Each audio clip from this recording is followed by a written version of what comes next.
activity with very limited experience with him myself. Whereas my experience was much more prevalent with Hillary Clinton, because Hillary is also bisexual, leaning more towards a homosexual end, and it was she who accessed my sex programming to fulfill her perversions.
Anna, look at me.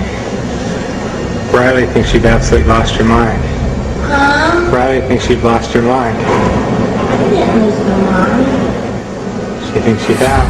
I didn't. Is this a mushroom trip? Huh? Is this a mushroom trip?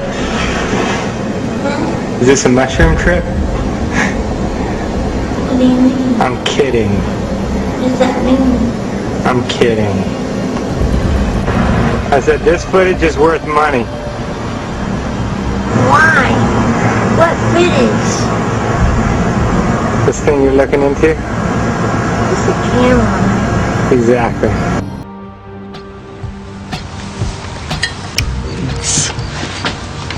Cheers, butterfly.